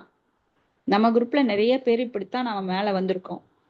முதல்ல நாம மனசு அடங்காம என்னென்னமோ வேலை பண்ணிருக்கோம். நம்ம டிவி பார்ப்போம், யூடியூப் பார்ப்போம், கண்டதெல்லாம் பேசுவோம். ஏன்னா புலன்கள் அடங்காது, கட்டவிழ்த்து விட்டுருக்கோம். அதெல்லாம் நாம் அடக்கலாம் முயற்சிப்போம். நிறைய சமைக்கும் போதே பாத்தீங்கன்னா ஏதாவது ஒரு மந்திரம் சொல்லிட்டு இருப்போம், ஆனா மைண்ட் எங்க போகும்னு தெரியாது. அப்ப மறுபடியும் முதல்ல இருந்து தொடங்குவோம், மறுபடியும் எங்கேயாவது போயிரும், மறுபடியும் முதல்ல தொடங்குவோம். ஏன்னா நாம பகவானை சரணடையாத நிலையில பல அந்த மாதிரி வீழ்ச்சிகளை நாம பார்த்திருக்கோம். ஆனா எப்பொழுது பக்தி தொண்டுக்குள்ள வந்தோமோ அப்ப நம்மளுக்கு அதை பார்த்தா கூட, சாப்பிடக்கூடாத ஐட்டங்களை பார்த்தா கூட நம்மளுக்கு இது பிரசாதம் கிடையாது அப்படிங்கிறதுனால ஆசை வர்றது கிடையாது. ஆசை வந்தாதானே சாப்பிட்றதுக்கு நம்மளுக்கு தூண்டும். அப்ப புலன்கள் எல்லாம் கட்டுப்படுத்தப்படுகின்றது. எதனால? பகவானால. ஏன்னா அவர்தான் புலன்களின் நாயகன். நிறைய பேரு குடிகாரங்க பாருங்க, நான் அடுத்த வருஷம் குடிக்கவே மாட்டேன் ஒரு சபதம் எடுப்பாங்க, இந்த தீபாவளியில இருந்து நான் குடிக்க மாட்டேன், இந்த பொங்கல்ல இருந்து, இந்த நியூ இயர்ல இருந்து. ஆனா மறுபடியும் முருங்கை மரம் ஏறிடுவாங்க. சோ இந்த மாதிரி நிறைய பேரை நாம பார்த்திருக்கோம். ஏன்னா அவங்களுக்கு பக்தி தொண்டு எடுக்கிறது இல்ல கையில. அவங்களா அடக்கிடலாம், அவங்களா எல்லாம் செஞ்சிடலாம் அப்படின்னு அவங்கள பத்தி பிரகதேக கிரிய மானானி குணேக கர்மாணி சர்வசக அகங்கார விமூடாத்மா கர்த்தாகம் விதி வன்யதே. ஏன்னா நாமெல்லாம் குணங்களால கட்டுப்படுத்தப்பட்டிருக்கிறோம். காரணம் குணசங்கஸ்ய. சோ குணங்களால் கட்டுப்படுத்தப்பட்ட நம்மை நாம் அடக்க முடியாது. பகவானால தான் நம்மளுக்கு எல்லா புலன்களும் அடக்கப்படும். அப்ப பகவானை என்ன பண்ணணும்? சரணடையணும். நாம் சரணடையும் விகிதத்திற்கு ஏற்றாற் போல நம்மளுக்கு பகவான் அந்த கட்டுப்பாட்டை நமக்கு தருகிறார். அதன் மூலமா பக்தியை நாம் நல்லா பண்ண முடியும். ஏன்னா புலன்களையும் மனதையும் கட்டுப்படுத்தாது பக்தியில நீங்க முன்னேற முடியாது. பக்திக்கு ரொம்ப அடிப்படை என்ன? யோகத்திற்கு அடிப்படை என்னன்னா புலன்களையும் மனதையும் கட்டுப்படுத்த வேண்டும். மமைவாம்ச ஜீவலோகை ஜீவபோத சனாதன மனசஷ்டேந்திரியாணி பிரகிருதி ஸ்தானி கர்ஷதி. சோ இந்த மனம் உட்பட 6 புலன்களால் பிரகிருதி ஸ்தானி கர்ஷதி மிகவும் துன்புறுகிறோம். அப்ப நாம் இந்த புலன்களை அடக்க வேண்டும் என்றால் பக்தி தொண்டில் நம்மை ஈடுபடுத்த வேண்டும். அது மாதிரி சிவபெருமான் வேண்டாரு, என்னுடைய புலன்கள் வழி தவறி விடக்கூடாது அப்படின்னு எப்பொழுதும் பக்தி தொண்டு செஞ்சுட்டு இருக்காரு. எங்கும் வியாபித்திருக்கிற பகவான் வாசுதேவரின் கருணையாலும் உதவியாலும் பகவான் தனது செயலில் எவ்வாறு மாறுதல் இன்றி இருக்கிறாரோ அதே போல ஒருவன் எவ்வித மாறுதலுக்கும் இலக்காக தனது புலன்களை பகவானின் பக்தி தொண்டில் ஈடுபடுத்த இயலும். அம்பரீஷ் மகாராஜா அதுதான் பண்றாரு. அவர் பெரிய மகாராஜானா பல தேசங்களுக்கு அதிபதி.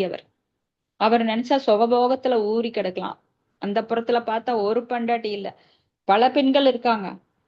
அவருக்கு எல்லா ஆடம்பர வசதிகளும் இருக்கு. ஆனா அவரே உட்கார்ந்து பகவானுடைய சேவையில ஈடுபட்டு அவரது கோயிலை அவரே சுத்தப்படுத்துவாரு. வீட்டுல இருக்கிற பூஜை ரூம் அவரே சுத்தப்படுத்துவாரு. எப்போதும் பூ பறிச்சு பகவானுக்கு போடுவாரு. சோ கண்களால் பகவானை பார்க்கறது மட்டுமே செய்வார். வேற எந்த தூண்டக்கூடிய பொருள்களையும் அவர் பார்க்க மாட்டாரு. எந்த ஒரு பிக்சர்ஸையும் அவர் பார்க்க மாட்டார். நம்மளாம் தொடர்ந்து அட்வைஸ்மெண்ட் பார்ப்போம். ஆஹா இது நல்லா இருக்கே, இது வாங்கினா எப்படி? Thinking, willing and feeling. மனதோட இயல்பு என்ன? முதல்ல நினைக்கும். அப்புறம் அது இருந்தா எப்படி இருக்கும்னு நினைச்சு பார்க்கும். அப்புறம் அதுக்கு அதை வாங்கியே ஆகணும்னு உறுதியா வாங்கி விடுவாங்க. இப்படியாக பல பொருட்களை நாம சேகரிச்சு வச்சிருக்கோம். சோ மனதை கட்டுப்படுத்தணும் அப்படின்னா அதை பகவானுடைய இதுல செலுத்தணும். இப்போ வேண்டாம் வேண்டாம்னு சொல்ல மனம் வந்து அதைவே நினைக்கும். அப்ப நீங்க என்ன பண்ணணும்? அதை வேண்டான்னு சொல்றதை விட எது வேணும் அதை எடுத்துக்கணும். அப்ப பகவானுடைய நாம ரூப புகழ் லீலைகளை கேட்டுக்கொண்டிருக்கும் போது உங்களுக்கு ஆப்போசிட்டா நெகட்டிவா அது ஒர்க் ஆகாது. இப்ப நீங்க பாட்டிலுக்குள்ள ஏதோ போடல, இப்போ ஒரு நல்ல ஒரு பாத்திரத்தை கழுவி வச்சிருக்கீங்க, அதுக்குள்ள நல்லதை ஃபில் பண்ணல என்ன ஆகும்? சோ அது வந்து ஏதாவது ஒரு குப்பை விழுந்து கிடக்கும். ஸோ நல்லதை ஃபில் பண்ணி அதை மூடி வைக்கணும். அதுதான் ராமா ஸ்ரீராம் ராம ராம ராம ராம ராம. எப்படி அத ராம மந்திரத்தை வால்மீகி முனி வந்து மரா மரா மரா மரா மரா மரா அப்படிங்கிற மாதிரி சொல்லி கொடுத்தாரு இல்லையா அந்த மிருகாரிக்கு. அப்போ மிருகாரிக்கு அதை சொல்லக்கூட தெரியல, ஏன்னா அந்த அளவுக்கு அவனுக்கு சுக்கிருதி இல்லை. ராம் மந்திரம் அவர் வாயிலேயே வரல. அப்ப அந்த மரத்தை பாரு, அந்த மரத்தோட பேரை சொல்லு, மரா மரம் மரம் மரம் மரா மரா மரா மரா மரா, அப்படியே ராமா ஆயிடுச்சு. அப்ப அந்த ரா அப்படிங்கிறது பீஜம், பீஜ மந்திரம். அது வந்து ரா அப்படிங்கிறது நெகட்டிவிட்டிய வெளியில எடுத்துருது, மாங்கிறது பாசிட்டிவிட்டி அந்த உள்ள ஃபில் பண்ணுது. ஸோ ஒரு இடம் காலியா இருந்தா என்ன பண்ணணும்? அது நல்லதை வச்சு நிரப்பணும். ஸோ அந்த மாதிரி தான் அந்த மந்திரங்கள் என்ன பண்ணுதுன்னா நம்மளுடைய தீய எனர்ஜியை வெளியில போக்கி நல்லதை உள்ள ஃபில் பண்ணுது. அது காலியா வச்சா அது ஓட்டப்பானை இல்லைங்களா, அது ஒன்னத்துக்கு உதவாது. அப்ப உள்ள வந்து நல்லதை போட்டு வைக்கணும். சோ இங்க வந்து பௌதிக உலகில் பகவான் இருந்தாலும் பௌதிக வாழ்க்கை அலைகளால் அவர் பாதிக்கடைகிறது கிடையாது. சோ இங்க கூடஸ்தாய அப்படின்னா அமைதியாகவும் குழப்பங்களுக்கு ஆளாகாமலும் சிவபெருமான் இருக்கிறார். அதாவது அதற்கு அவரது ஆற்றலே காரணம். இங்க ஸ்வரோசிசை அப்படின்னு குறிப்பிடப்படுது. அதாவது அவரது பரம நிலையினாலேயே அவர் ஒளிமிக்கவராக திகழ்கிறார். அதாவது தனிப்பட்ட உயிர்வாளி பரமபுருஷ பகவானின் ஜோதியினுள்ளே இருந்த போதிலும் இழிவடைந்த நிலையின் காரணமாக கீழே விழுந்து பௌதிக பந்தத்தின் வாழ்வினுள் புகின்றது. சோ பகவானுடைய பிரம்மஜோதி அப்படின்னா அது இழிவானது கிடையாது, அதுவும் பகவானுடையது. ஏன்னா பகவானிலிருந்து வர ஒவ்வொரு அம்சமும் மிகவும் உன்னதமானது. அப்ப ஏன் அங்க போனா கீழே விழுந்துடுறான் அப்படின்னா அவன் அங்கேயும் போய் நான் பகவான் ஆகணுங்கிற பேராசை பொறாமை, பகவானுக்கு இணையாக ஆகணுங்கிறதே ஒரு தவறான எண்ணம். அதனால அவன் மறுபடியும் கீழே விழுந்துடுறான். ஏன்னா பகவான் விட்டு வந்ததே நான் தனித்து அனுபவிக்கணுங்கிறது தான். அப்ப பிரம்மஜோதியில போயுமே நான் பகவான் ஆகணும்னு நினைக்கும் போது, ஏன்னா ஒரு அணுவிலும் அணுவா இருக்கிற நீ வந்து எவரெஸ்ட் ஆகணும்னு நினைச்சா அது தப்பு இல்லையா? இப்போ அதனால தான் இந்த பௌதிக உலகில் உள்ள பந்தப்பட்ட ஆத்மா எதுவாயினும் அது பகவான் வாசுதேவரின் பாதுகாப்பின் கீழோ அல்லது பக்தி தொண்டில் ஈடுபடுவதாலோ நிறைவான நிலையை அடையலாம். ஏன்னா ஆன்மீக உலகத்துல அப்படிதான் நாம் இருந்தோம். பகவானுக்கு பக்தி தொண்டு செய்வதே எப்பொழுதும் நம்மளோட நிரந்தரமான நிலையாக இருக்க வேண்டும். அதுலதான் நம்மளுக்கு மங்களம் உண்டாகும், மற்றதெல்லாமே அமங்கலம். ஹரே கிருஷ்ணா. இதோட முடிச்சுக்கலாம். யாருக்காவது ஏதாவது கருத்துக்கள் சந்தேகம்